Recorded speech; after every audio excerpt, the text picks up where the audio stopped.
ಕಿತ್ತಳೆ ಚಳುವಳಿ ಮಾಡಿದ್ದು ನಿಜ. ಇವತ್ತು ನಮ್ಮ ಸ್ನೇಹಿತ ಶ್ರೀನಿವಾಸ್ ಹತ್ರ ಎಲ್ಲ ಫೋಟೋಗ್ರಾಫ್ಸ್ ಇದೆ.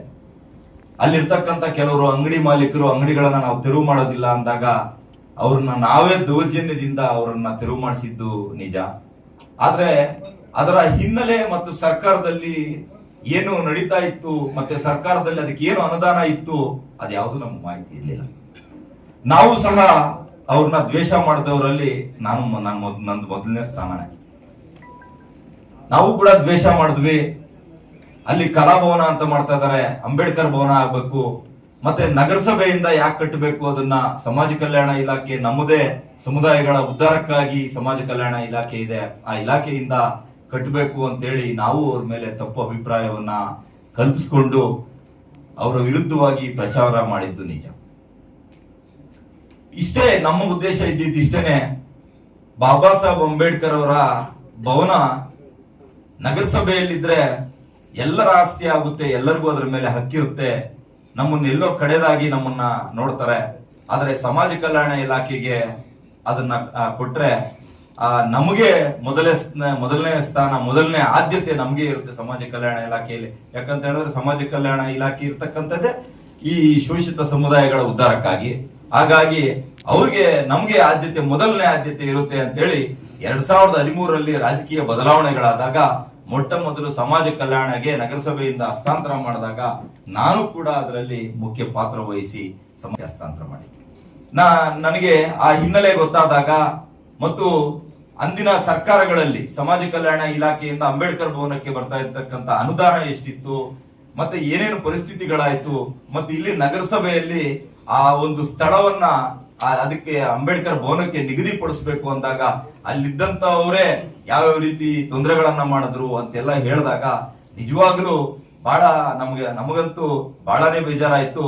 ಇಂಥ ಒಬ್ಬ ಅತ್ಯುತ್ತಮವಾದ ಒಂದು ನಾಯಕನ ಬಗ್ಗೆ ನಾವು ತಪ್ಪಾಗಿ ತಿಳ್ಕೊಂಡ್ಬಿಟ್ಟಿದ್ವಲ್ಲ ಅಂತೇಳಿ ನಾವು ಪಶ್ಚಾತ್ತಾಪ ಪಟ್ಟಿದ್ದು ಸಹ.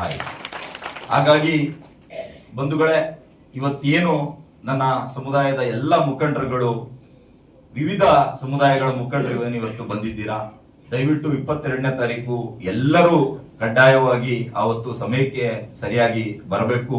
ಮತ್ತು ವಿಶೇಷವಾಗಿ ಎಲ್ಲ ಸೂಚನೆಗಳನ್ನ ನಮ್ಮವರು ಕೆಲವರು ಕೇಳಿದ್ದಾರೆ. ಮತ್ತು ಈಗಾಗಲೇ ಅಣ್ಣ ಅವರು ಆ ನೀಲಿ ಒಂದು ಖಂಡವಗಳನ್ನ ತರಿಸಿ ಈಗಾಗಲೇ ಪ್ರದರ್ಶನ ಕೂಡ ಮಾಡಿದ್ದಾರೆ. ನೀಲಿ ಖಂಡವಗಳನ್ನ ಕೊಡಬೇಕು. ಮತ್ತು ವಿಶೇಷವಾಗಿ ನಗರದ ಎಲ್ಲ ಒಂದು ಸರ್ಕಲ್ಗಳನ್ನ, ವೃತ್ತಗಳನ್ನ ಅಲಂಕಾರ ಮಾಡಿ ನೀಲಿ ಬಾವುಟ, ಇಡೀ ಚಿಂತಾಮಣಿ ಶನಿವಾರ ನೀಲಿಮಯವಾಗಬೇಕು. ಏನು ಬಾಬಾ ಸಾಹೇಬ್ ಅಂಬೇಡ್ಕರ್ ಅವರ ಕಂಡಂತ ಕನಸು ಇವತ್ತಿಗೆ ಒಂದು ನನಸಾಗ್ತಾ ಇದೆ. ಇವತ್ತು ಈ ಒಂದು ಅತ್ಯುತ್ತಮವಾದಂತ ಒಂದು ನಾಯಕರು ಇವತ್ತು ನಮಗೆ ಸಿಕ್ಕಿರ್ತಕ್ಕಂಥದ್ದು ನಮ್ಮ ಪುಣ್ಯ. ಅವರ ಮುಖ್ಯನ ಇವತ್ತು ಬಾಬಾ ಸಾಹೇಬ್ ಅಂಬೇಡ್ಕರ್ ಭವನ ಉದ್ಘಾಟನೆ ಆಗ್ತಾ ಇದೆ ಅನ್ನೋ ಒಂದು ನಿಟ್ಟಿನಲ್ಲಿ ಈಗಾಗಲೇ ನಾವು ಮೊನ್ನೆನೆ ಹೇಳಿದೀವಿ ಅಣ್ಣ ಅವರಿಗೆ, ಎಲ್ಲ ಸಂಘಟನೆಗಳ ಕೆಲವು ಪದಾಧಿಕಾರಿಗಳನ್ನ ತಮ್ಗೆ ಹೆಸರುಗಳು ಸಮೇತ ನಾವು ಕೊಡ್ತೇವೆ. ಅವ್ರಿಗೆ ಒಂದು ವಿಶೇಷವಾದ ಪಾಸನ್ನ ನೀವು ಮಾಡಿಕೊಡಬೇಕು ಮತ್ತು ಮುಂದಿನ ಸಾಲುಗಳಲ್ಲಿ ಅವರಿಗೆ ಅವಕಾಶವನ್ನ ಮಾಡಿಕೊಡಬೇಕು ಅಂತ ನಾನು ಹೇಳಿದ್ದೇವೆ.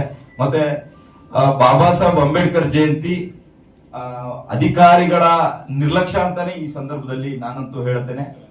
ಏನು ಏಪ್ರಿಲ್ 14ರಂದು ನಡೆದಂತ, ಇದೇ ವರ್ಷದಲ್ಲಿ ಏಪ್ರಿಲ್ 14ರಂದು ನಡೆದಂತ ಬಾಬಾ ಸಾಹೇಬ್ ಅಂಬೇಡ್ಕರ್ ಜಯಂತಿಯಲ್ಲಿ ನಮ್ಮ ಸಮುದಾಯದ ನಾಯಕರುಗಳು ಯಾರೂ ಆಸಕ್ತಿ ವಹಿಸಲಿಲ್ಲ. ನಮ್ಮ ಜೊತೆಯಲ್ಲಿ ಯಾರೂ ಅಧಿಕಾರಿಗಳು ಕೋಆರ್ಡಿನೇಷನ್ ಮಾಡಲಿಲ್ಲ. ಕೇವಲ 100ರಿಂದ 200 ಜನ ಮಾತ್ರ ಅಂಬೇಡ್ಕರ್ ಜಯಂತಿಯ ಮೆರವಣಿಗೆಗೆ ಹೋಗಿದ್ದಾರೆ ಅಂತ ಹೇಳಿದ್ರೆ ನಾವೆಲ್ಲರೂ ತಲೆ ತಗ್ಸುವಂತ ಪರಿಸ್ಥಿತಿ ಇತ್ತು. ಸುಮಾರು ಜನ ಅವತ್ತು ಯೋಚನೆ ಮಾಡಿದ್ವಿ, ಇಷ್ಟೊಂದು ಜನಸಂಖ್ಯೆ ಇರ್ತಕ್ಕಂತ ಚಿಂತಾಮಣಿ ತಾಲೂಕಲ್ಲಿ ಇವತ್ತು 100ರಿಂದ 200 ಜನ ಮಾತ್ರ ಯಾಕೆ ಅವತ್ತು ಮೆರವಣಿಗೆ ಹೋದ್ರು ಅಂತೇಳಿ. ಅದು ಇವತ್ತು ನಾವು ಇದನ್ನೆಲ್ಲ ನಾವು ಗಮನದಲ್ಲಿಟ್ಕೋಬೇಕಾಗಿದೆ.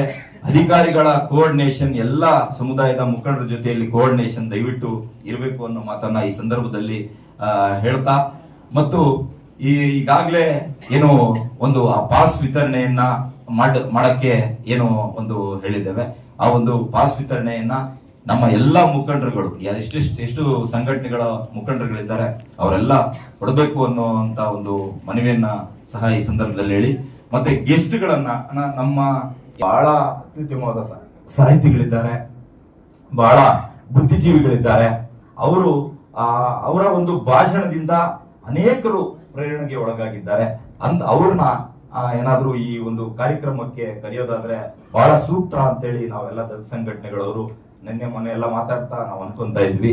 ಅವ್ರನ್ನೇನಾದ್ರೂ ಕರೆಸಿದಾಗ ಅದು ಸ್ವಲ್ಪ ಪ್ರಭಾವವನ್ನ ಬೀರುತ್ತೆ ಅನ್ನೋ ಮಾತನ್ನ ಈ ಸಂದರ್ಭದಲ್ಲಿ ಹೇಳ್ತಾ ಇದ್ದೇವೆ. ಅದೇ ರೀತಿಯಾಗಿ ಚಿಂತಾಮಣಿ ಜನತೆ ಎಲ್ಲರಿಗೂ ಒಂದು ಆಹ್ವಾನವನ್ನ ಈ ಸಂದರ್ಭದಲ್ಲಿ ಮಾಡ್ತಾ ಇದ್ದೇವೆ.